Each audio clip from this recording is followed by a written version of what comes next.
प्रिय विद्यार्थी, good morning. आज हम कक्षा 12 की राजनीति विज्ञान जो विषय है उसके अध्याय नंबर 2 की बात करेंगे। अध्याय 2 है वो मूल अधिकार, नीति निर्देशक तत्व व मूल कर्तव्यों से संबंधित है। इस पाठ में हम भारतीय संविधान में दिए गए मूल अधिकार, नीति निर्देशक तत्व और जो मूल कर्तव्य है इनके बारे में अध्ययन करेंगे। तो सबसे पहले अपन बात करते हैं मूल अधिकारों के संबंध में। मूल अधिकार क्या है, कौन कौन से मूल अधिकार हमारे संविधान में हमें दिए गए, कौन कौन से अनुच्छेद और इनके लिए क्या प्रावधान किए गए हैं, इस बात का अध्ययन हम करने जा रहे हैं। तो सबसे पहले अपन बात करते हैं कि मूल अधिकार है क्या। यदि मूल अधिकार की बात की जाए तो सबसे पहले इसका अर्थ हमें पता होना चाहिए। मूल अधिकार व्यक्ति के वे दावे हैं जिन्हें समाज द्वारा स्वीकृति होती है, समाज द्वारा स्वीकृत होते हैं और सरकार द्वारा प्रदान किए जाते हैं, साथ ही संविधान द्वारा उनकी रक्षा की जाती है। तो मूल अधिकार का सामान्य अर्थ हुआ कि व्यक्ति के वे दावे जो वह समाज के सामने रखता है, समाज उन्हें स्वीकृति देता है, राज्य द्वारा प्रदान किए जाते हैं और संविधान द्वारा उनकी रक्षा की जाती है। तो ऐसी जो परिस्थितियां हैं वो मूल अधिकारों के अंतर्गत आती है। मूल अधिकार है वो संविधान द्वारा संरक्षित होते हैं, संविधान में उनका उल्लेख होता है और कोई भी व्यक्ति, संस्था, सरकार उनका उल्लंघन नहीं करती। संविधान, हमारे देश के संविधान में ये प्रावधान किया गया है कि यदि व्यक्ति के मूल अधिकारों का हनन होता है तो व्यक्ति न्यायपालिका की सहायता ले सकता है और साथ ही भारत का संविधान इस बात का प्रावधान भी करता है कि सरकार में, चाहे वो केंद्र सरकार हो या राज्य सरकार, वो इस प्रकार की कोई नीति कानून नहीं बना सकती है जो मूल अधिकारों पर रोक लगाते हो या मूल अधिकारों को प्रतिबंधित करने का कार्य करते हैं। तो सबसे पहले मूल अधिकार का अर्थ हमें समझ में आया हो, दोबारा रिपीट करता हूँ। मूल अधिकार व्यक्ति के वे दावे होते हैं जिन्हें वह समाज के सामने प्रस्तुत करता है, समाज की स्वीकृति होती है और सरकार द्वारा प्रदान किए जाते हैं, संविधान द्वारा संरक्षित होते हैं, न्यायपालिका भी इसकी सुरक्षा का कार्य करती है।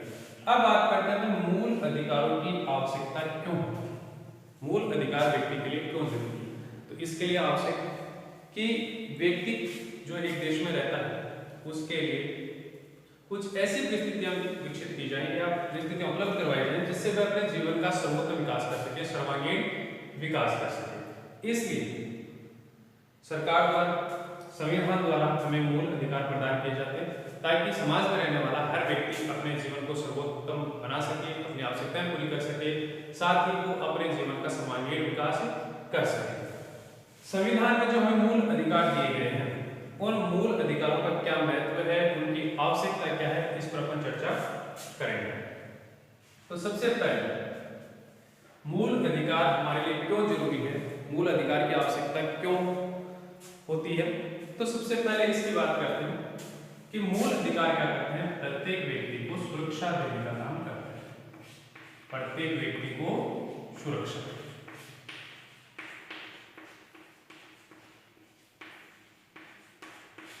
पहला काम है मूल अधिकारों का महत्व कह सकते हैं या उसकी आवश्यकता है, तो प्रत्येक व्यक्ति को सुरक्षा प्रदान करना। अब सुरक्षा कैसे प्रदान हो, यदि व्यक्ति को जो अधिकार दिए गए हैं वो सुरक्षित है, संविधान द्वारा सुरक्षा की गई है, इनका हनन नहीं हो सकता। यदि कोई ऐसा करता है तो न्यायपालिका उस मूल अधिकार की रक्षा करने का कार्य करती है।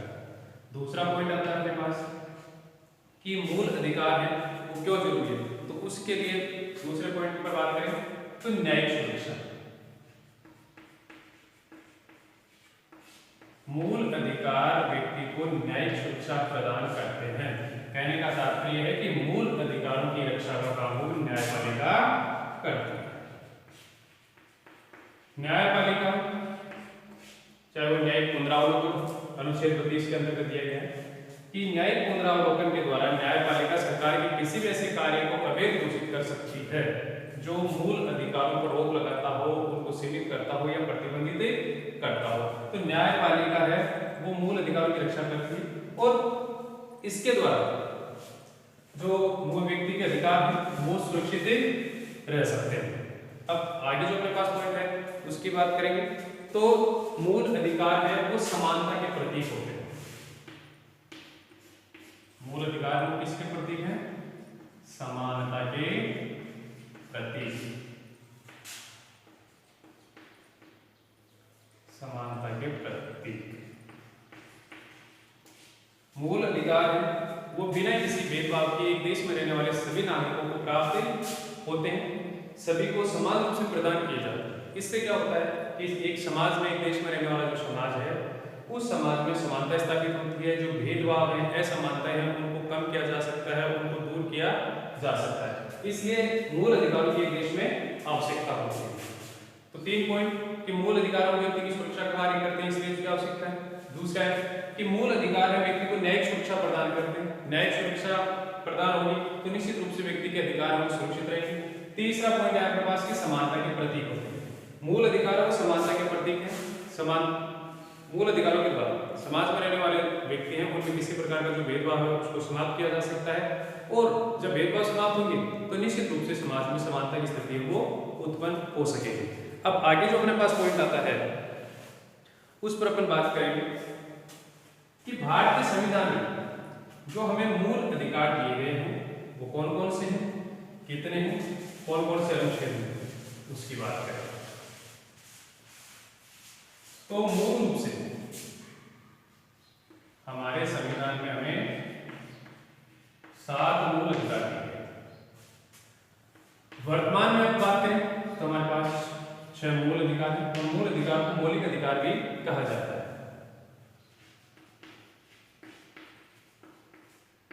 मूल अधिकार संविधान के कौन से भाग में है? तो यह संविधान के भाग के 3। संविधान का जो भाग 3 है वो मूल अधिकारों से संबंधित है। अनुच्छेद की बात करेंगे कौन कौन से अनुच्छेद हैं, तो अनुच्छेद 12 से 30 और अनुच्छेद 32 से 35। अनुच्छेद 12 से लेकर 30 और अनुच्छेद 32 से लेकर 35 ये अनुच्छेद मूल अधिकारों से संबंधित है। संविधान के भाग 3 में मूल अधिकार दिए गए। अब वो अधिकार है कौन कौन से, उनके नाम लिखते हैं। अब वर्तमान में पहले 7 थे, अब वर्तमान में 6 मूल अधिकार हैं। तो जो एक अधिकार समाप्त कर दिया गया वो अधिकार था संपत्ति का अधिकार। संपत्ति का अधिकार अब इसको मूल अधिकार की श्रेणी से हटा दिया गया और इसको बना दिया गया है कानूनी अधिकार। ये 44वें संविधान संशोधन द्वारा ऐसा किया गया। ये ध्यान रखें, 44वां संविधान संशोधन जो हुआ था उस संशोधन के द्वारा संपत्ति के अधिकार को मूल अधिकारों की श्रेणी से हटाकर कानूनी अधिकार बना दिया गया 1978 के द्वारा। अब जो हमारा संविधान है उसमें हमें 6 मूल अधिकार प्रदान है। यदि हम बात करें कि मूल अधिकारों से संबंधित कुल कितने अनुच्छेद हमारे संविधान में, तो कुल अनुच्छेद जो मूल अधिकारों से संबंधित है उनकी संख्या है 23। ये ध्यान रखना है, मूल अधिकारों से संबंधित अनुच्छेदों की संख्या कितनी? 23। अब यदि बात करें कि मूल अधिकारों से संबंधित जो अनुच्छेद हैं उनमें सबसे बड़ा अनुच्छेद कौन सा है जिसमें सर्वाधिक शब्द है, तो उसमें अनुच्छेद आता है अपने पास 19 जो किससे जुड़ा हुआ है? स्वतंत्रता के अधिकार से संबंधित है। अनुच्छेद 19 में स्वतंत्रता का अधिकार दिया गया है और स्वतंत्रता का अधिकार जो अनुच्छेद है 19 उसमें सर्वाधिक शब्द सबसे बड़ा अनुच्छेद ये माना जाता है। इसमें लगभग 450 के आसपास 450 शब्द इसमें इस्तेमाल किए गए हैं अनुच्छेद 19 में। तो ये अनुच्छेद है वो मूल अधिकारों से संबंधित सबसे बड़ा जो अनुच्छेद है वो 19 है। अब अपन इनको अनुच्छेद से ही लिखते हैं।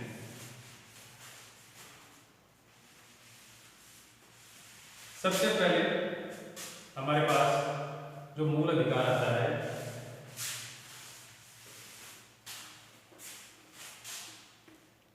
समानता का अधिकार, समानता का अधिकार। 2 नंबर पर है स्वतंत्रता का अधिकार, स्वतंत्रता का अधिकार। 3 नंबर पर आते हैं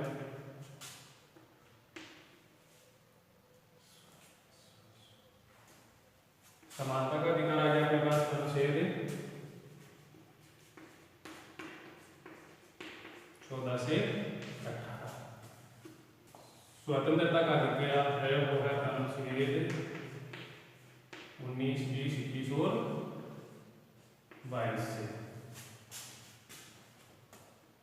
3 नंबर पर आता है शोषण के विरुद्ध अधिकार, शोषण के विरुद्ध अधिकार, अनुच्छेद 23 और 24। 4 नंबर आता है धार्मिक स्वतंत्रता का अधिकार, धार्मिक स्वतंत्रता का अधिकार।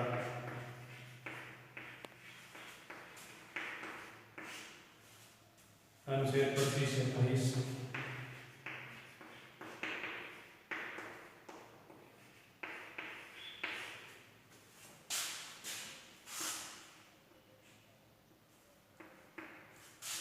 5 नंबर आता है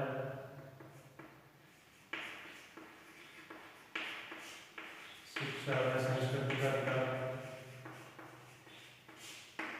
संस्कृति का, शिक्षा व संस्कृति का अधिकार। अनुच्छेद 29 और 30। 6 नंबर पर आता है आपके पास संवैधानिक उपचारों का अधिकार, संवैधानिक उपचारों का अधिकार। अनुच्छेद 32।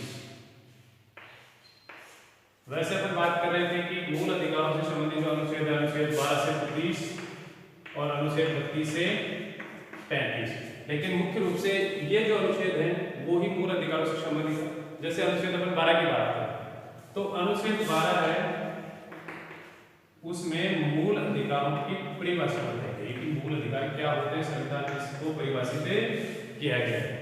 अनुच्छेद 13 में यह बता रखा है कि सरकार जब कोई कानून बनाए या कोई विधि बनाए तो वो कानून या विधि है वो इस अधिकारों का उल्लंघन नहीं करनी चाहिए। इसके संबंध में अनुच्छेद 13 में प्रावधान किया गया है। फिर आगे अपन देखते हैं कि अनुच्छेद 32 के अंतर्गत आ गया संवैधानिक उपचारों का अधिकार। अब यह 30 के बाद में 31 आना चाहिए लेकिन 32 है तो 31 में आपको पता होगा कौन सा अधिकार था, संपत्ति का अधिकार जो मूल अधिकारों की श्रेणी से हटा दिया गया।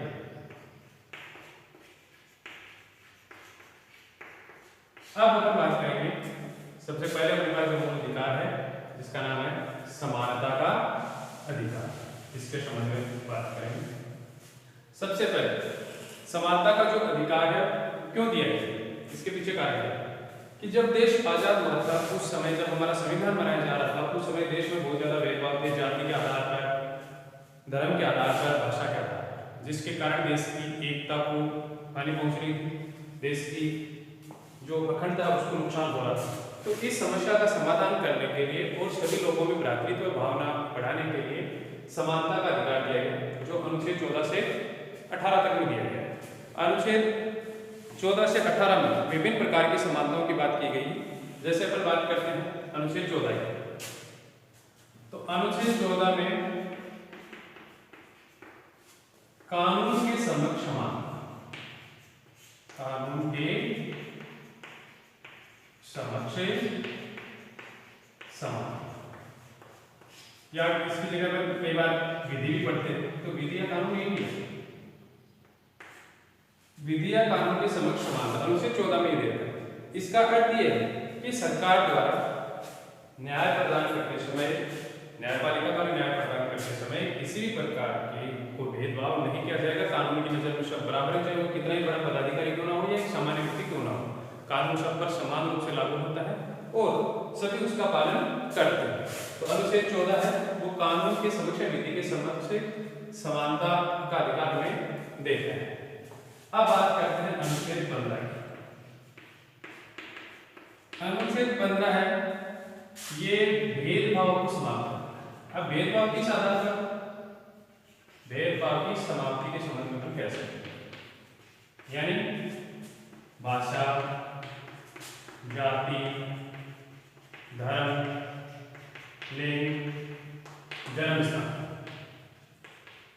इनके आधार पर जो भेदभाव किए जाते हैं उन भेदभाव को समाप्त करने के संबंध में अनुच्छेद 15 में प्रावधान किया गया कि किसी भी व्यक्ति के साथ भाषा, जाति, धर्म, लिंग, जन्म स्थान इनके आधार पर कोई भेदभाव नहीं हो सकता।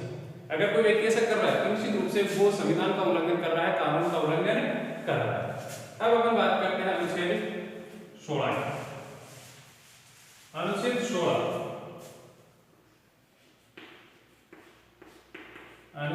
है वो भी समानता के अधिकार के अंतर्गत आता है।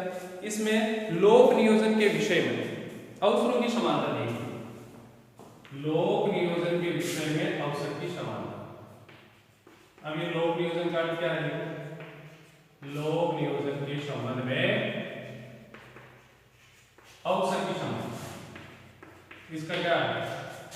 अवसर की समानता। इसका अर्थ है कि सरकार जब भी कोई सरकारी नौकरियां निकाली, सरकार द्वारा जो भी सरकारी भर्ती की जाती है उनमें सभी व्यक्तियों को बिना कोई भेदभाव के समान अवसर दिए जाएंगे। जो भेदभाव है उसको समाप्त किया जाएगा। किसी जाति, भाषा, धर्म, इन सारे जो भेदभाव उसको समाप्त करने के उद्देश्य से लोक नियोजन यानी सरकारी सेवाओं में जब भर्ती की जाती है तो उसमें सभी को अवसर की समानता दी जाती है ताकि हर व्यक्ति उसमें भाग ले सके, अपनी योग्यता के अनुसार रोजगार पा सके। अनुच्छेद 17 है वो अस्पृश्यता का अंत करता है।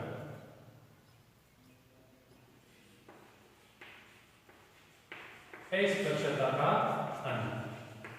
अस्पृश्यता का मतलब है जैसे प्राचीन समय में भारतीय समाज में जाति के आधार पर, धर्म के आधार पर बहुत ज्यादा भेदभाव, तो उस समस्या का समाधान करने के लिए संविधान के अनुच्छेद 17 में अस्पृश्यता का अंत किया गया। यानी जो छुआछूत की भावना है जाति, भाषा, धर्म के आधार पर उसको समाप्त करने का प्रावधान अनुच्छेद 17 में किया। यदि अब अस्पृश्यता को पूरी कानून के द्वारा पूरी तरह से निषेध कर दिया गया है, किसी भी आधार पर कोई व्यक्ति यदि अस्पृश्यता को बढ़ावा देता है, भेदभाव को बढ़ावा देता है तो उस पर कार्यवाही की जा सकती है।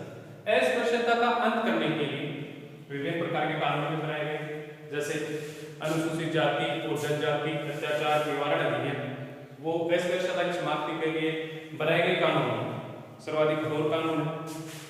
अब बात करते हैं पर अनुच्छेद 18। अनुच्छेद 18 भी मूल अधिकारों से संबंधित। सॉरी, अनुच्छेद 18 कहता है उपाधियों का अंत। उपाधियों का अंत। उपाधियां अब तो नहीं दी जाती, अब तो केवल शिक्षा और सेना क्षेत्र है। एक तो सैन्य क्षेत्र में और एक शिक्षा का जो क्षेत्र है उसमें ही उपाधियां दी जाती, बाकी अन्य जो सामाजिक क्षेत्र है उनमें उपाधियां नहीं दी जाती। लेकिन पहले क्या था, जब ब्रिटिश शासन था यहाँ, तो ब्रिटिश सरकार द्वारा भारतीय लोगों को अनेक प्रकार की उपाधियां प्रदान की गई थी कुछ लोगों को, जिसके कारण क्या हो रहा था कि समाज में भेदभाव की स्थिति उत्पन्न होती थी। वो व्यक्ति अपने आप को श्रेष्ठ, बाकी अन्य लोगों से श्रेष्ठ समझते थे।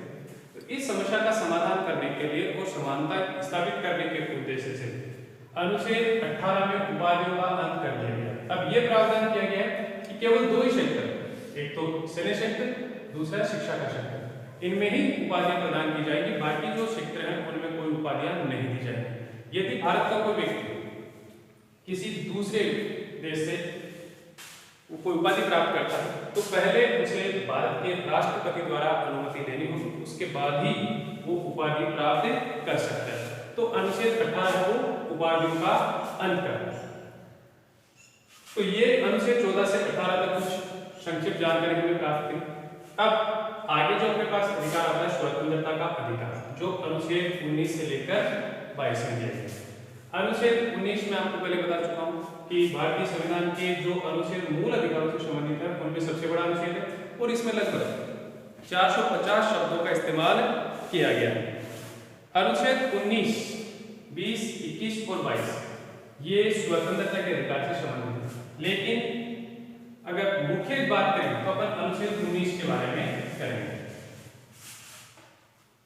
अनुच्छेद 19 है, उसके बाद में अलग अलग भाग किए गए स्वतंत्रता के अधिकार से संबंधित, जैसे विचार अभिव्यक्ति की स्वतंत्रता, भाग भ्रमण की स्वतंत्रता, आजीविका की स्वतंत्रता, भारत के किसी भी भाग में निवास करने की स्वतंत्रता, शांतिपूर्ण सम्मेलन करने की स्वतंत्रता। तो इस प्रकार की जो 6 स्वतंत्रता है वो 6 स्वतंत्रताएं हमें इस अनुच्छेद 19 में प्रदान की गई।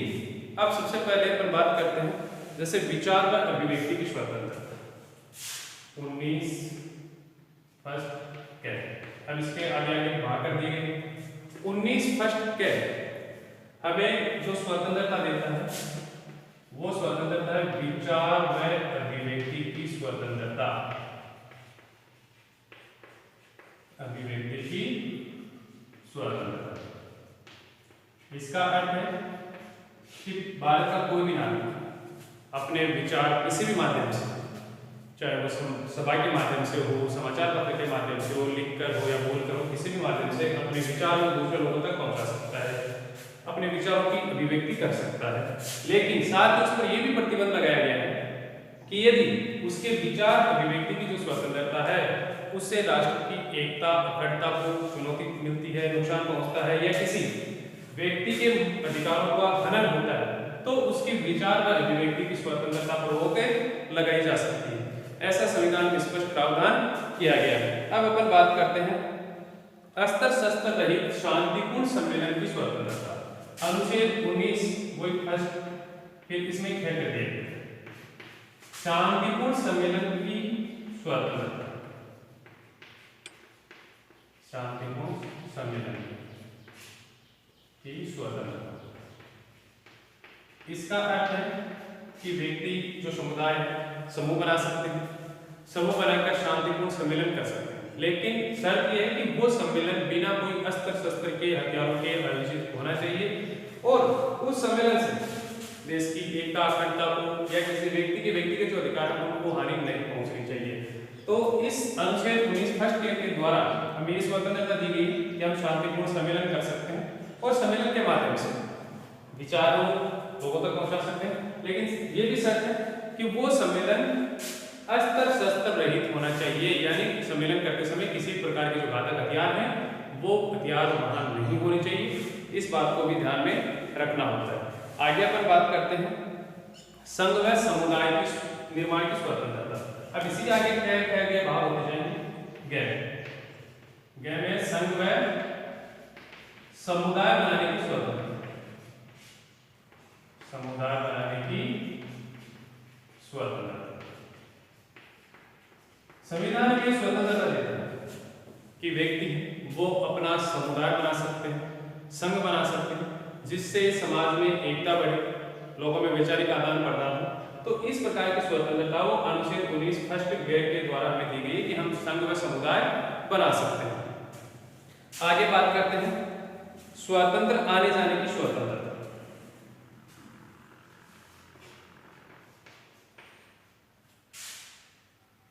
स्वतंत्र आने जाने की स्वतंत्रता या स्वतंत्र भ्रमण की कह सकते हैं, भ्रमण की स्वतंत्रता।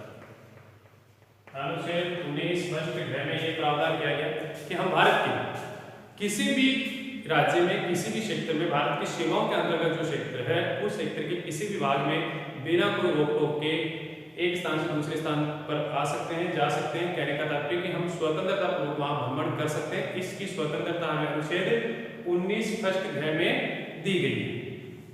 अब आगे स्वतंत्रता की बात करते हैं।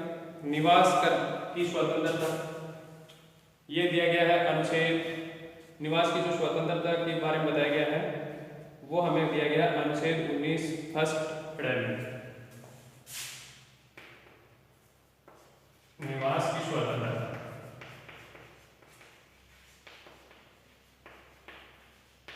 निवास की स्वतंत्रता से तात्पर्य कि भारत के किसी भी भाग में रह सकते हैं।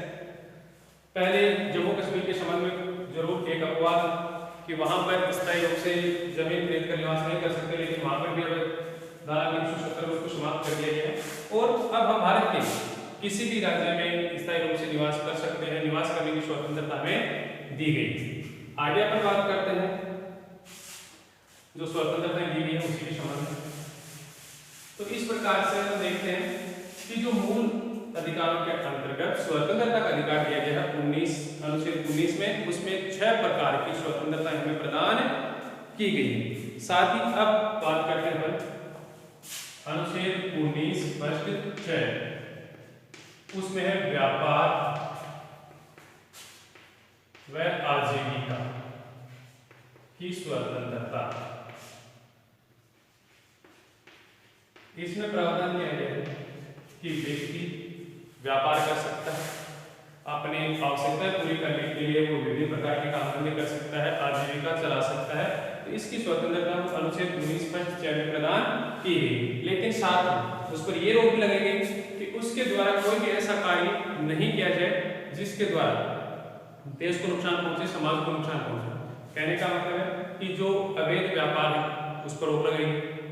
साथ ही वो किसी जो नशीले पदार्थ कह सकते हैं हम, या जो तस्करी वो नहीं कर सकता, इस पर भी रोक लगाई गई है। तो इस प्रकार से हम देखते हैं कि भारतीय संविधान में जो अनुच्छेद 19 है जो स्वतंत्रता के अधिकार से संबंधित है, उसमें हमें 6 प्रकार की स्वतंत्रता प्रदान की गई ताकि व्यक्ति अपने जीवन को आसानी से जी सके, अपनी आवश्यकताएं पूरी कर सके और जो हमारे अधिकार हैं उनका स्वतंत्रता पूर्वक वो उपयोग कर सके। इसके लिए ये जो अनुच्छेद 19 है उसमें हमें स्वतंत्रता का अधिकार दिया गया है। बाकी के जो अधिकार है जैसे शोषण के विरुद्ध अधिकार, धार्मिक स्वतंत्रता का अधिकार, शिक्षा और संस्कृति का अधिकार और संवैधानिक उपचारों का अधिकार, इन अधिकारों के बारे में भी हम आगे पढ़ेंगे। आज के लिए इतना ही, धन्यवाद।